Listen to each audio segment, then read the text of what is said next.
श्रीकान्तद्रुहिणोपमन्युतपनस्कन्धेन्द्रनन्द्यादयः प्राचीनो गुरवोऽपि यस्य करुणालेशाद्गता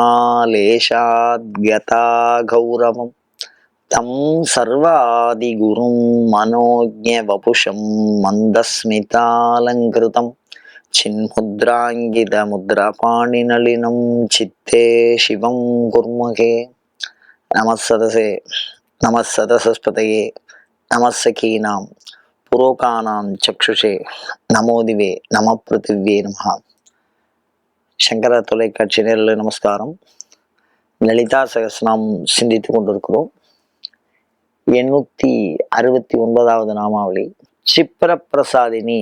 அஜாக்ஷய விநிர்முக்தா முக்தா க்ஷிப்ரப்பிரசாதினி. விரைவாக ரூபவள் அப்படின்னு. சிப்ரம்னா விரைவு, பிரசாதினா அனுகிரகம் பண்றது. விரைவா ஓடி வந்து அனுகிரகம் பண்றது அம்மா ஒண்டிதான். குழந்தைய பார்த்துட்டே இருப்பான் அம்மா. அது பேர்ல ஒரு கண்ணு இருந்துட்டே இருக்கும். திடீர்னு ஒரு கத்துறதுன்னா அது அடுப்புல என்ன இருந்தாலும் சரி, மற்ற எந்த காரியத்துல இருந்தாலும் ஓடி வந்து அந்த குழந்தைய தூக்கிடுவோம். மிக விரைவு அப்படிங்கிறது தாய்மை பண்புக்கு தான். ஒரு செவி வழி செய்தி. இந்த சிப்ர பிரசாதனிக்கு அது ஒரு சௌக்கியம். என்ன அப்படின்னா, தேவர்கள் வந்து மகிஷாசுரனால ரொம்ப பாதிக்கப்பட்டாலாம். படாத பாடுபடுத்திட்டான் எல்லாரையும். எந்த ஒரு தேவரும் அவன் முன் சென்று அவனை அழிக்கும் வல்லமையற்றவர்களாக இருக்கும்படி வரம் பெற்றிருக்கிறார். அதனால மற்ற தேவதையெல்லாம் என்னென்னவெல்லாம் முயற்சியெல்லாம் பண்ணா ஏதோ தப்பிச்சேன் போச்சேன்னு போனா போறோங்கிற மாதிரி தான் இருக்கு. முதல் தேவர் மூவரும்னு சொல்லுவார் அபிராமி பட்டர். முதல் தேவர் பிரம்மா விஷ்ணு ருத்ரன் கூட இந்த மகிஷாசுரனுடைய விஷயத்துல கொஞ்சம் ஒரு அச்சத்தோட செயல்படுறான். ஏன்னா அவனுக்கு அந்த மாதிரி வரும். அப்போ ஒரு பெண்ணாலன்றி அவனுக்கு அழிவு இல்லை. அப்போ அவனுக்கு சரிசனமா நிக்கிற அளவுக்கு ஒரு பெண் வேணும். அந்த மாதிரி வரும். அதனால எல்லாரும் ஒதுங்கி போறான். பதவி அந்த மாதிரி, ஆற்றல் அந்த மாதிரி, பண்பு அந்த மாதிரி, இந்த மூன்று கருதியும் ஒதுங்கி போறா. இதுக்கெல்லாம் என்ன வழி அப்படின்னா, சாட்சாத் அம்பாள் ஆவிர்வாவம் பண்ணி அவனை அழிச்சாதான் உண்டு. அதுவும் ஒரு பெண்ணாலையும் 7 வயது பெண், அவ கல்யாணம் ஆகாதவளா இருக்கணும், பிறந்த குழந்தை மாதிரி இருக்கணும், 5 வயசுல 7 வயசுக்குள்ள இருக்கணும். அப்படி இருந்தாதான் அவனை அழிக்க முடியும். அதுவும் அவனுக்கு நேரடியா பண்ண முடியாது. எல்லா தேவதையும் அந்த சக்திக்கு உடனா இருக்கணும். அப்படி எல்லாரும் சேர்ந்து போராடி அந்த சக்தியை முன்வைத்து நம்ம போராடினால் அவனை அழிச்சிடலாம், மகிஷாசுரனை அழிச்சிடலாம் அப்படின்னு முடிவு பண்ணார். சரி, அதுக்கு என்ன பண்ணலாம் அப்படின்னு சொன்னாலும், முனிவர்களை வச்சு யாகம் பண்ண சொல்லுங்க ரகசியமா.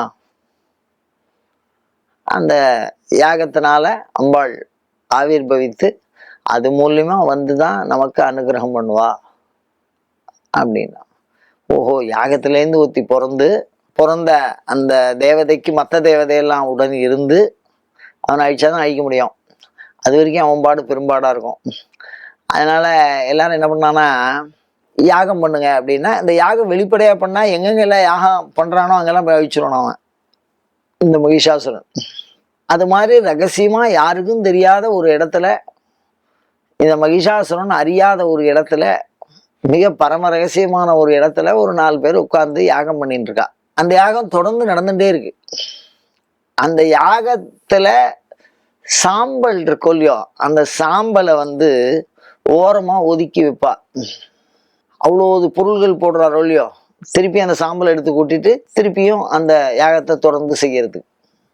அந்த மாதிரி வெறும் சாம்பலே மலை மாதிரி இதுதான். அந்த மாதிரி தொடர்ந்து யாகம் பண்ணிட்டே இருக்கலாம். ஒரு முயற்சியும் ஆகலை. அம்பாள் ஆவிர்வாவம் பண்ணணும், பண்ணிதான் இந்த மகிஷாசுரனை அழிச்சு அனுகிரகம் பண்ணணும் அப்படிங்கிற ஒரு நிலைமை வரும்போது, நாரதர் போய் இந்த மகிஷாசுரன்ட்ட, இந்த யாகம் பண்றாளோ இல்லையோ அவளுக்கு தொந்தரவு பண்ணிட்டு, இவாதான் இந்த யாகத்து மூலியமா தான் உனக்கு அழிவுங்கிறது தோன்றும் அப்படின்னா. அந்த மகிஷன் யோசிக்கிறான், யாகம் பண்ணாதானே, யாகம் பண்றவாள் அழிச்சிருவோம் அப்படின்னு நினைச்சிட்டு அந்த யாகம் பண்ற அந்த முனிகளை எல்லாம் துன்புறுத்துகிறான். அப்படி துன்புறுத்த வரும்போது உடனே அம்பாள் ஆவிர்பவிச்சு வந்தாலாம். என்ன அர்த்தம்? இது ஏன் சொல்றேன்? இந்த தகவலை, இந்த புராண தகவலை ஏன் சொல்றேன் அப்படின்னா, சிப்ர பிரசாதினி, நான் யாகம் பண்றேன், நான் நெய் ஊத்துறேன், நான் ஹோமம் பண்றேன், நான் மந்திரம் சொல்றேன் அப்படிங்கிற பண்பு இருக்கிற வரைக்கும்லாம் இல்லை. அவன் மகிஷாசுரன் பிரச்சனை வந்தவன்னா, ஆஹா, தேவர்களுக்கு இருந்த ஒரே ஒரு விடிவெள்ளி அந்த அதுலேருந்து அம்பாள் உற்பத்தி, அதையும் போய் இந்த நாரதர் இப்படி பண்ணிட்டாரு அப்படின்னு நினைச்சிருவார். நாரதருக்கு நன்னா தெரியும். அதாவது தேவகாரிய சமுத்தியதா அம்பாள், தேவர்களுக்கு இதம் பண்ணக்கூடிய, தேவதைகளை குறித்து செய்யக்கூடிய யாக காரியங்களுக்கு நன்மையை செய்யக்கூடியவளவ. அதனால அதுக்கு பிரச்சனை வந்தா அம்பாளுக்கு அது பொறுக்காது.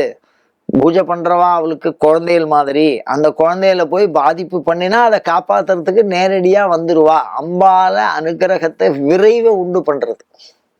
அப்படின்னா என்ன அர்த்தம் அப்படின்னா, அப்ப நாரதரின் முயற்சியினால் விரைவாக அந்த அம்பாள் ஆவிர்பவமாகி மகிஷாசுரனை வதம் பண்ணினாள் அப்படின்னு அர்த்தம்.